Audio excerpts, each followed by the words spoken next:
हर एक डॉक्टर सिर्फ दवा का जो जेनरिक है वही दवा लिखेगा, कोई डॉक्टर ब्रांड नेम नहीं लिखेगा। तमाम बातें आई, लेकिन डॉक्टरों ने किसी की सुनी नहीं सुनी। प्रधानमंत्री मोदी होंगे अपने घर के, लाख रुतबा होगा उनका, लेकिन डॉक्टरों ने उनकी एक नहीं सुनी। अब ये देखिए, ये विटामिन D3 है, एक जेनरिक है और एक ब्रांडेड है, और दोनों के दामों में जमीन आसमान का फर्क है। कैसे ग्राहक कैसे जानेगा इस बात? देखिए बाकी सारी क्रीम वगैरह है और ढेर सारी इसमें दवाइयाँ ऐसी हैं। और आप देखिए एंटासिड है, दोनों में भी जमीन आसमान का फर्क है।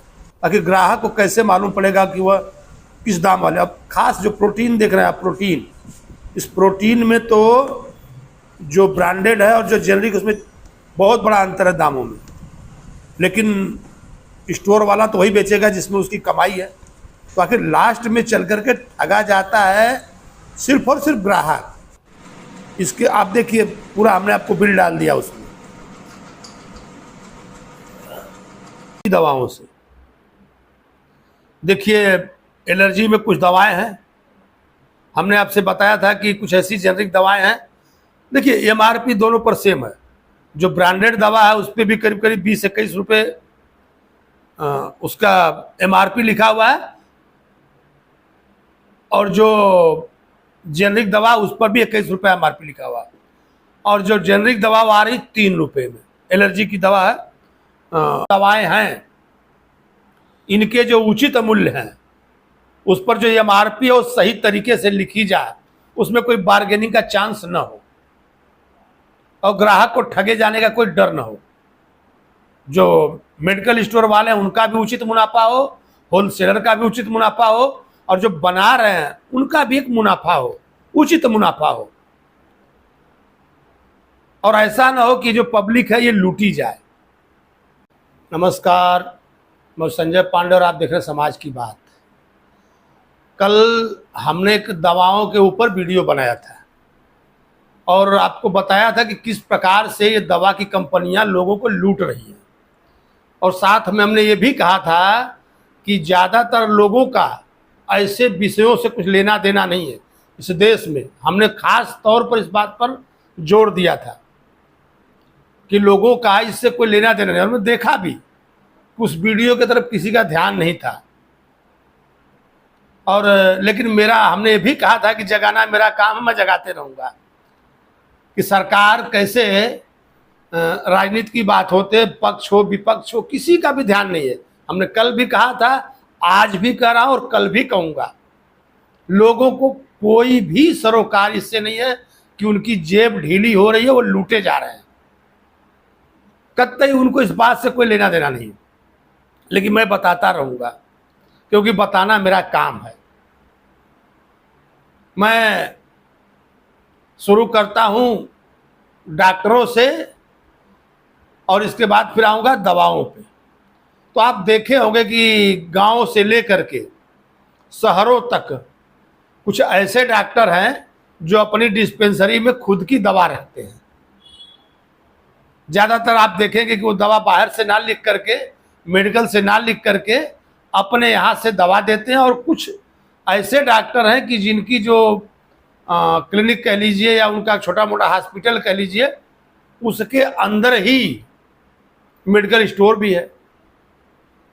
तो आप एक बार बाहर वाले मेडिकल स्टोर से कुछ कंसेशन की बात भी कर सकते हैं, क्योंकि ज़्यादातर लोग अब करने लगे हैं। मैं आपको बताऊं, BHU जैसा संस्थान है, वहाँ पर डॉक्टरों के पर्चे अगर आप लेकर के बाहर निकल जाइए तो 10 एजेंट आपको दौड़ते हुए मिल जाएंगे। आइए ये दवा दिलवाता हूँ, आइए दवा दिलवाता हूँ। कोई कहता है 20% कम में दिलवाऊंगा, कोई कहता है 30% कम में दिलवाऊंगा। यानी परसेंटेज की लाइन लग जाती है कि इतने में दिलवा दूंगा, उतने में दिलवा दूंगा। लेकिन यहाँ पर जो डॉक्टर की डिस्पेंसरी के पास में मेडिकल है या उनका खुद का मेडिकल है, या डॉक्टर साहब खुद से, आप देखेंगे तो गांव में कितने ऐसे डॉक्टर हैं जो, मैं झोला छाप तक की बात कर रहा हूँ, अपने पास से दवा देते हैं। और यही जेनरिक दवाएं, जो जेनरिक दवा है उसी को ग्राहक से पूरा जोड़ करके लेते हैं। वो 1 रुपया भी नहीं छोड़ते हैं। हमने आपसे कहा कि मेडिकल पर तो फिर भी लोग कुछ बार्गेनिंग कर लेते हैं कि भाई कुछ कम करिए, कुछ कम करिए, तो मेडिकल वाले जैसा समझते हैं उस हिसाब से कम करते हैं। लेकिन वहां पर एक भी पैसा कम नहीं होता और डॉक्टर पूरा जोड़ करके लेते हैं। या डॉक्टर के जो बगल वाला मेडिकल स्टोर है, डॉक्टर का ही मेडिकल स्टोर है, वो आपको एक पैसा भी नहीं छोड़ेगा।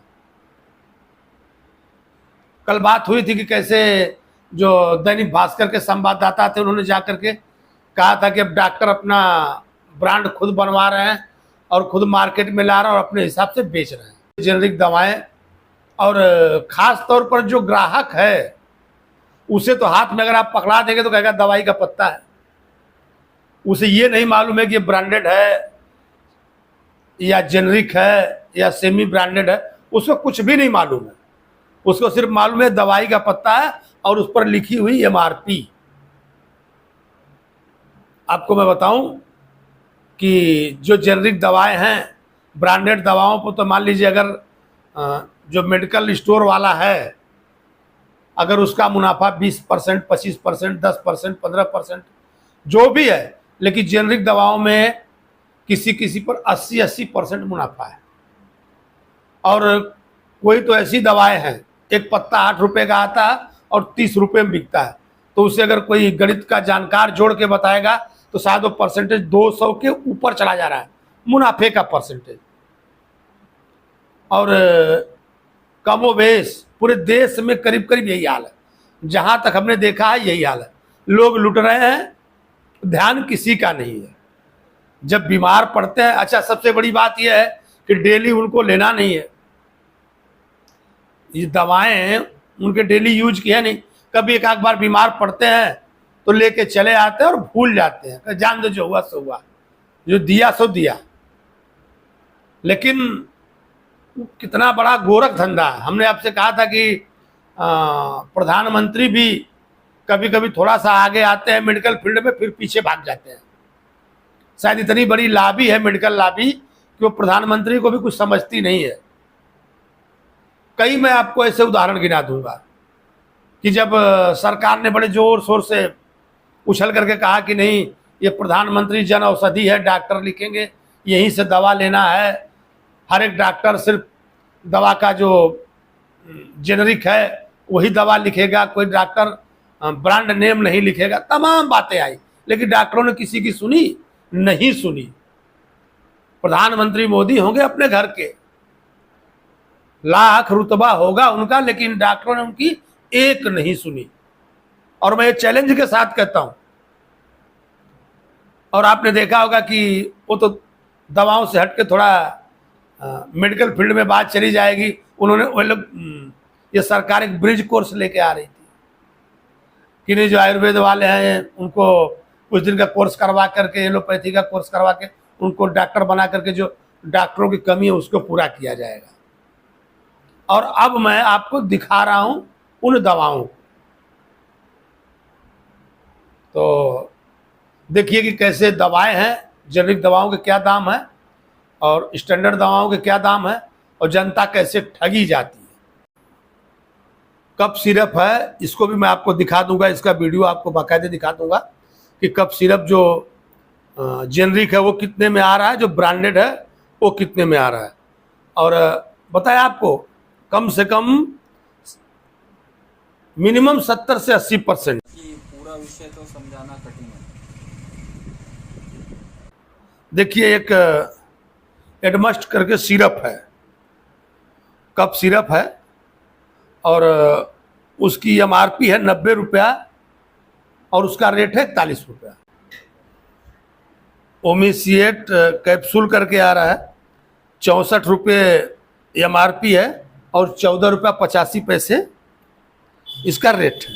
इस पर GST लगी हुई है। और आपको GST का बता दूं कि 6% दोनों GST, C और S जोड़ करके 12% GST।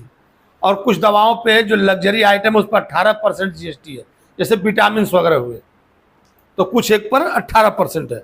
और कुछ दवाओं पर अभी जैसे हमने आपसे बताया कि अभी आप देखिए एक टैबलेट आता है, ये नेस्पी टैबलेट करके है, ये निमुसलाइड पैरासीटामॉल होता है, करीब 55 रुपये MRP है और 7 रुपये में ये आता है प्लस GST।